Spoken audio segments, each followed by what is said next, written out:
Hotel में ना एक बाबा जी बर्तन मांजते थे, बूढ़े आदमी थे, 70 साल के करीब उम्र थी। उनका एक बेटा था, एक बहू थी, एक पोता था, लेकिन वो बेचारे बेटा बीमार रहता था तो लिहाजा वो खुद मजदूरी करते। कहते हैं एक दिन वो बाबा जी मेरे पास आए, कहने लगे मेम साहब 2-4 दिन की छुट्टी चाहिए। तो मैंने कहा खैरियत है? कहने लगे मैडम मेरा बेटा फौत हो गया। बेटा,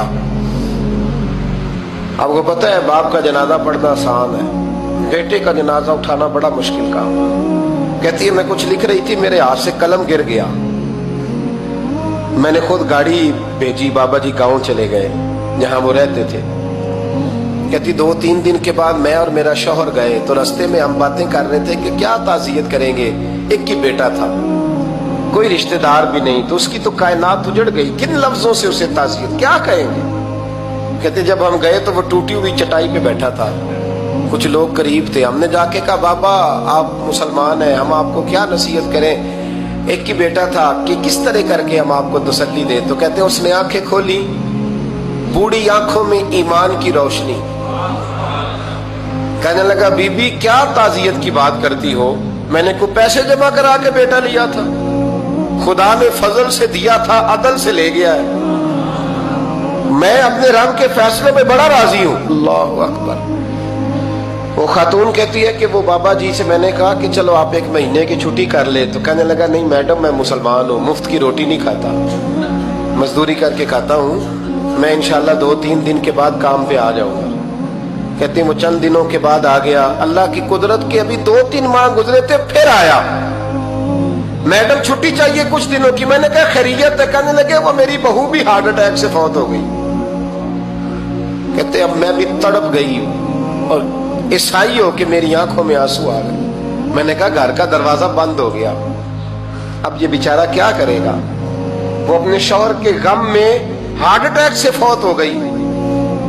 कहते हम फिर 2-3 दिन के बाद ताज़ियत के लिए गए, फिर टूटी हुई चटाई, बूढ़ा ना अपनी उंगलियों से जमीन पर कुछ बना रहा है। कहती करीब गई और मैंने जाके कहा बाबा अब तो तसल्ली आपने खुद ही करनी है, जो निजाम था वो तो हो गया। तो कहते हैं फिर उसने आंखें खोली, आसमान की तरफ देखा तो कहने लगा बेटी कोई परेशानी नहीं, मेरा बेटा बगैर शादी के भी तो फौत हो ही सकता था ना, बस मेरे मालिक ने जब चाहा जैसे चाह हुआ, मैं इंशाल्लाह 2-4 दिन के बाद काम पे आऊंगा। ये मेरा 3-4-5 साल का पोता है, अभी स्कूल दाखिल हुआ है, मैं साथ ले आऊंगा, वहां मेरे साथ ऊपर क्वार्टर में जहां मैं रहता हूं ये भी रहेगा।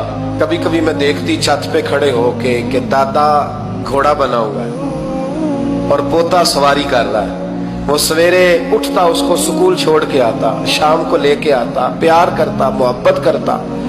तीसरी मंजिल पर हमने क्वार्टर दिया हुआ था, वहां दादा पोता रहते। अल्लाह तू बड़ा बेनियाज है।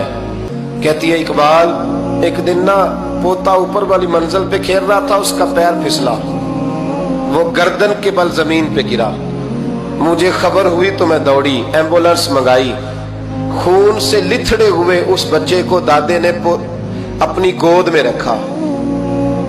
और जब हम अस्पताल की तरफ गए तो हॉस्पिटल बाद में आया, जनाबे इजराइल पहले आ गए और कहते हैं वो गोद में दम तोड़ गया।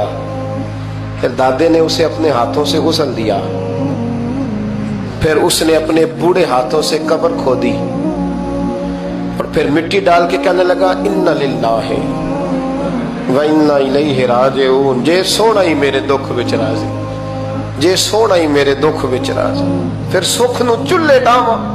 कहते वो मिट्टी डाली उसने और जब वो वापस पलटा तो मैं बाजू से थाम के होटल करीब लाई और मैंने उसके करीब कहा कि बाबा तू टूट गया है, तू बिखर गया है। तो कहते यूं उसने हाथ रखे और यूं आंसू छटक दिए।